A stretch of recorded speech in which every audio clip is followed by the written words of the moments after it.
The next presentation, ladies and gentlemen, we have the presentation subject of Rescale Japan, Market Observations on Supercomputing in the Cloud. And this is presented by the General Manager and Vice President, Rescale APAC, Rescale Incorporated. This is, please welcome, ladies and gentlemen, Mr.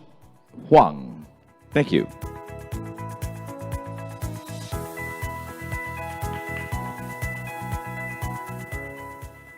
Hello. It's good to be here. I actually lived in Singapore for a couple of years before, and I think it's my first business trip outside of Korea, where I'm based in recent years, right? So I'd like to start by saying that everything we touch and all the devices we use, all the machines that we ride, are probably outcomes of the people in this room and the people watching this video right now. I mean, supercomputing is actually a niche market from a business perspective, like a personal myself. We look at to be about 60 billion in total. So it's a niche market in a sense, but the influence it has globally in our daily lives is huge, from the weather, as we just saw, from the devices and the machines. And this is actually a pitch line that I do in all my interviews at Rescale.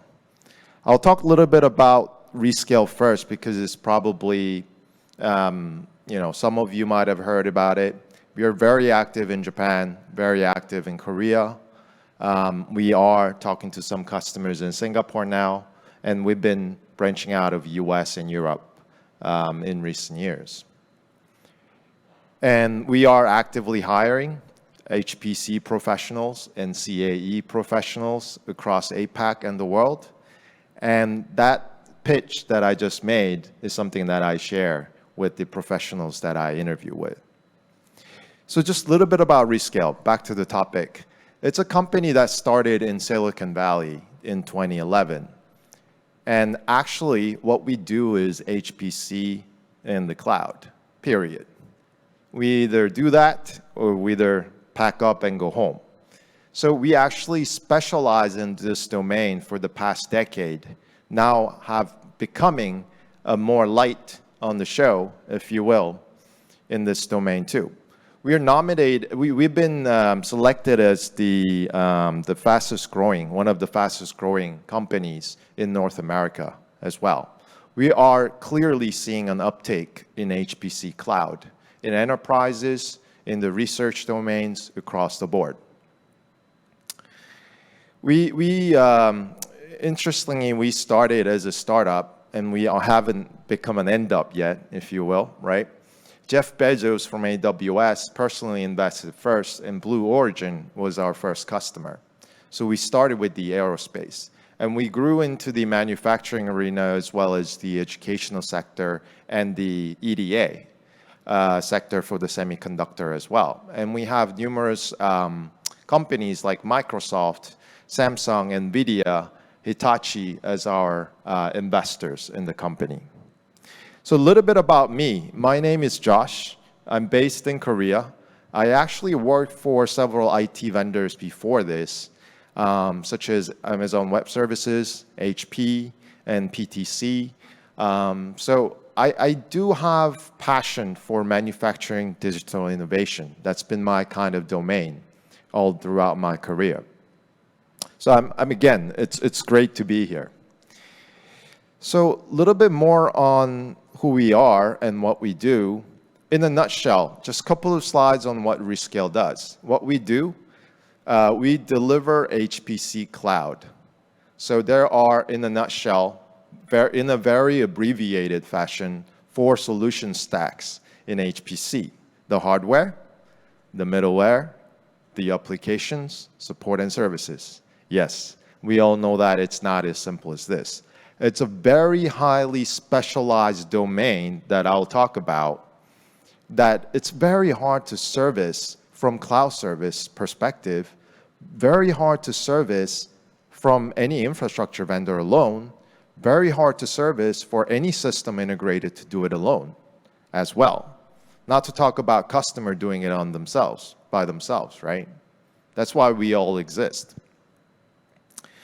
And yes, it's ideal, but it is the truth. We do deliver all these 4 tiers or 4 stacks of HPC components in cloud as a turnkey solution to the customers. We have commercial open source to CAE simulations, to AI algorithms, TensorFlow, MXNet, etc., all optimized, ported, tested to all of the cloud services and instances and VMs. We call them core types. And we always make these readily available globally for the customers to use the latest and the greatest. And we recommend on what the best infrastructure would be for your model and for the software that we're using based on our accumulated experience and data. And we are FedRAMP certified, so I'll go into that as well a little bit. But basically having an environment that's forged together using cloud services, we are 100% on public cloud. On services, it's a different thing having IOS FedRAMP certified to having the actually architected and created HPC environment certified. Those are 2 very different things, and etc. And we do provide other administrative portals that allow you to navigate. So I'll also go into that a little bit as well. So, this is what we do across the industries. These are some of the logos that's using our platform. We call it platform across the globe. So today, I started off with a short introduction of Rescale. I talked about what we do and sort of what we sell and what we do. And I would like to continue to talk about why we do it, part of the Rescale introduction. And then I'll go into talking about, in the past decade of doing HPC cloud, what are the observations that we have made in the market? And then what do those observations and the learnings mean for all of us? So that's sort of the sequence that I'll go into. So our mission is to superpower innovation by democratizing HPC and removing limitations for scientists and engineers. That's our mission. And I think I dare say that that mission is probably a shared one by a lot of us attending this event this very day. So we work with supercomputing centers as well across the globe. And we recently signed a partnership agreement to further advance the research of supercomputing for Riken, Fugaku, along with cloud. So there are integrations being done in an attempt to make the customer user experience much better, more accessible, more scalable, and more general, if you will, right, with different softwares being required. So I think it's a very shared vision for all of us to make a world a better place with HPC that is most accessible anytime, anywhere in the world. And this is actually like a slide on why we do this, but pretty personal to me. Because I worked for cloud service providers before and try to actually do POCs and try to deliver the environment of engineering that customer wanted, but it was very difficult. I quickly learned that this is a highly specialized environment where you would need to actually understand what the customers, what the users are trying to do to bridge the gap between IT, because cloud is IT, right? With the engineers and the scientists that are doing something amazing, right? So I dare say that this domain of HPC cloud is underserved hugely by cloud. I mean, another way of looking at it is, if you look at IT, cloud started with web services, websites, groupwares. Now ERP migrations and all-ins are happening. When you look at operational technology, A little slower, definitely than IT, but there are clear agendas, right? SCADA, if you want to talk about it, timestamp databases. They are being done, and there are ideas, and there are companies driving this. But when it comes to R&D, if I may segregate out R&D from operational technology, what's being done on cloud? We talked about PLM forever, but the requirements for using different softwares in any given research labs or companies, can we really integrate everything using PLM? Is the simulation software is there a data thread from CAD to CAE to manufacturing to services? I don't know. I really haven't seen a very well-built PLM myself to this date. So just saying that, I think the R&D, the scientists and the engineers deserve better. And our co-founders, two of them actually work for Boeing, and they designed the 787 carbon fiber-based wings, which saved the company billions of dollars.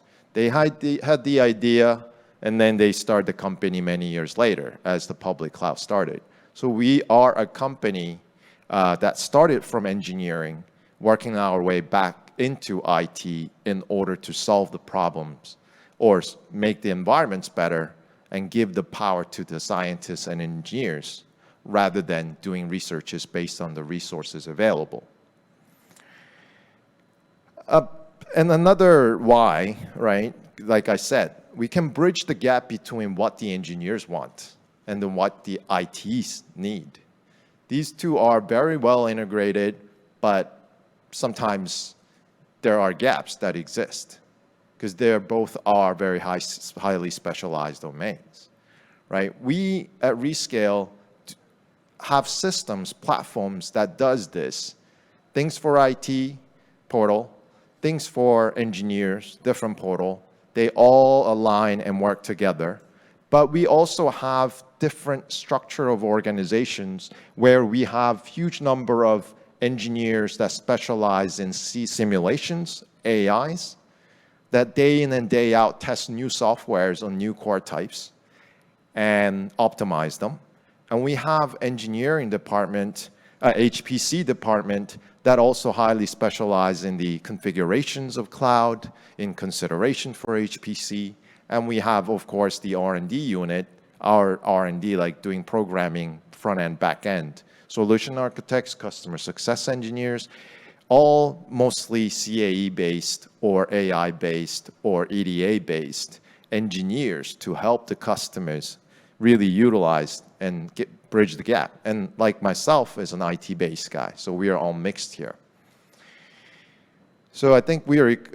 It's why we think we can do this better too. And in a nutshell, about 800 applications, version-wise, probably 7,000 plus versions of commercial softwares, all ported, optimized on different solutions, different services and instances and VMs that are being launched by the CSPs. We also have hybrid models, mostly scheduler before the scheduler, where we sort of Rescale take all the workload, work with the scheduler to get there, or be behind the scheduler to take the jobs that needs bursting.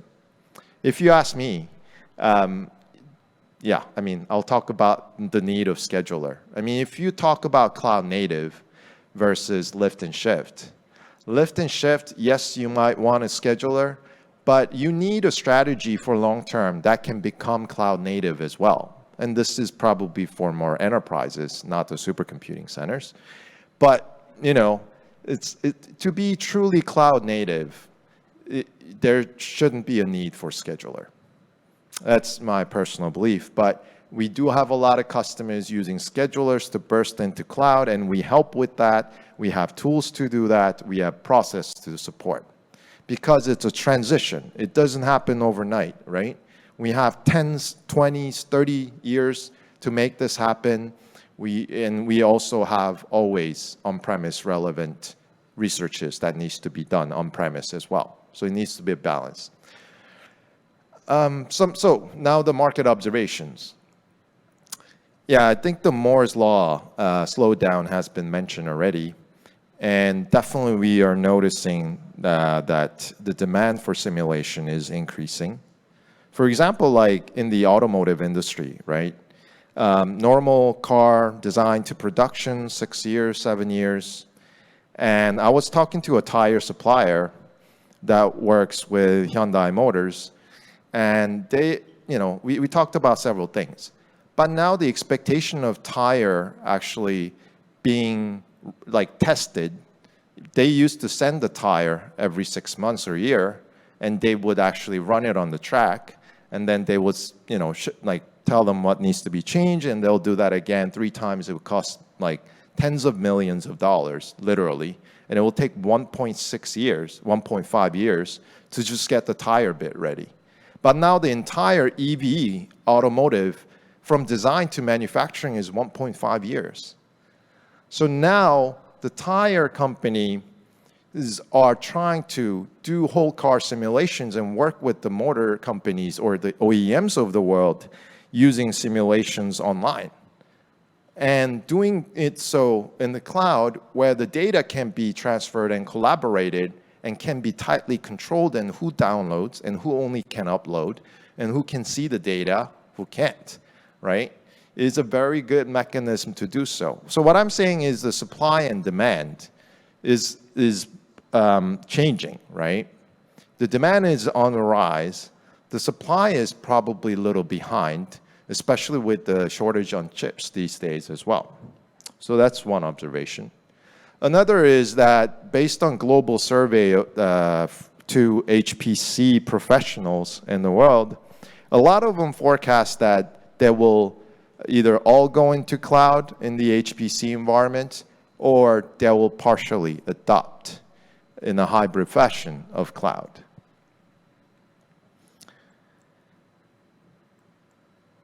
And another important note that I learned in this space that's unique to HPC from cloud perspective is that here 160% performance difference depends on what core type from what CSP you use is sort of the vary based on our own testing results.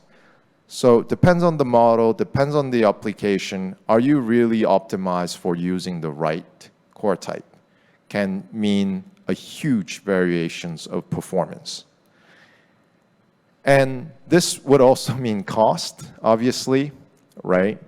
Nissan, our customer, says they reduce a lot of cost doing simulations on cloud versus doing it on premise. They're currently going all into cloud with Rescale. And, on average, up to 30% cost savings if you choose the right core type. Is it the interconnect? Is it the memory? Is it this clock speed? What is it, right? And what is the right number of cores that should be used? Have we ever had the luxury of testing out 100 cores, 10,000 cores, 1 core, 5 core? Just do those testings so that you're optimized for the size, optimized for the performance. This matters a lot. So choosing the right core type that's available worldwide is an important task. As I was showing in the previous slide, the chart on the bottom left is a number of core types that we are offering. And it's true, with the tectonic shift of cloud being introduced in this domain, there are now, as of end of last year, about 400 core types available for HPC if you combine all of the cloud service providers together. And that's what we offer. So of these 400 types, probably more now, what is best for your research, right? And there are observations on like types of cloud for HPC, who provides it, right? Type of thing.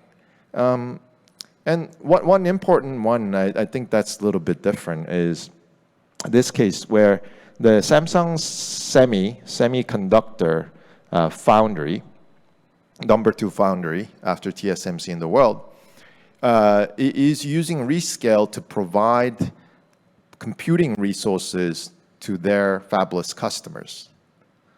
So this is just a trend that I have observed where non-traditional HPC or server farm providers are trying to, are requiring a way to expedite the research and the development in their ecosystems, right? So that's one interesting change or addition to who provides the server farms. The more normal one in this space is platform by Rescale. So we do any software, any hardware using the intelligent, as we call, cloud platform. And there is the ISV model. It could be a great model if you use only a single particular vendor's software. And then there is a lift and shift model using cloud do-it-yourself model where you're using a scheduler and then trying to burst into cloud, right? But I think, yeah, I won't go into it too much, right? But like one caveat is capacity. Is it enough, right? Capacity is virtually unlimited, but when it comes to HPC using a lot of cores, capacity does become a concern. I can tell you that from my experience. So ability to find the capacity based on different service cloud providers automatically using a feature system is an important asset a platform is able to provide. And also, you know, lift and shift using scheduler, as I was saying, that shouldn't be the only way, right? There should be a longer roadmap on how do we make this cloud native and not lift and shift.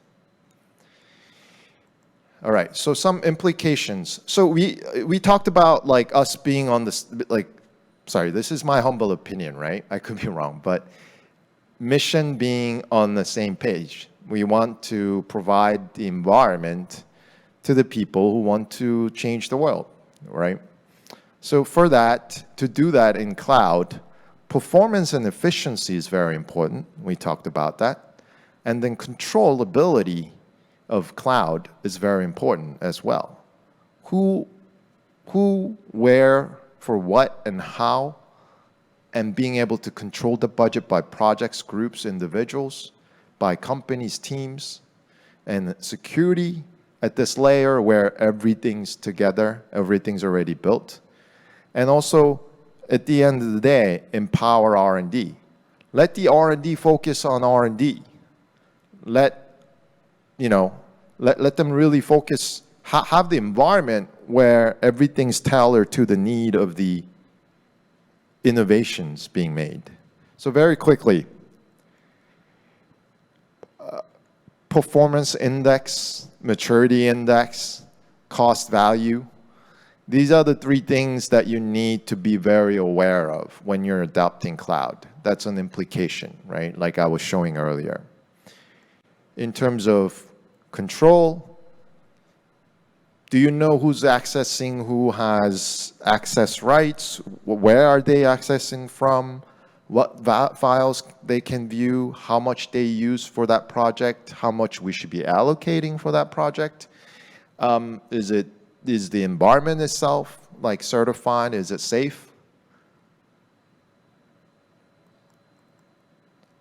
This is a slide with more stretched out HP stacks from the 4 that we talked about. And there are many different ones. Application porting, if there's a new software version, who's going to like actually install it? Because it's not automated. Someone needs to do it.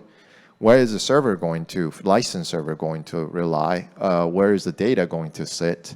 Who's going to like test all these and then let the engineers know which one to use, right? Who's going to manage all these things? Who's going to actually look out for all the core types that are rolling out and globally? Like, who's going to actually monitor that and like continuously really give the cloud value on where you're always using the latest and greatest for software and hardware, getting the best buck out of your money, right? That's just some examples. Who are you going to go to for support tickets? when something's not working? Who's going to provide you a service level agreement at a job level? And these are the things that needs to be considered and has usually helped customers that we work with. In a nutshell, Rescale is an intelligent platform that allows any customer, any scientist to use any infrastructures and any applications as you see fit.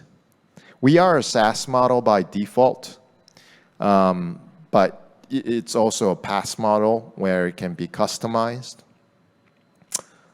So with that, I'd like to just throw out one promotion that we're doing. If you're interested in doing maybe 3,000 cores for an hour, this is approximate, right? 1,000 cores for 3 hours, 100 cores for 30 hours, same cost for us, right? So if you are interested, I'll personally, task our, team across APAC to support you wherever you are in APAC to test things out. As the license is set up, NDA is done, let's assume, right? License setup is not so easy. It's very easy. You can use your own current license and just bring your own license. If it's open source, it's even easier.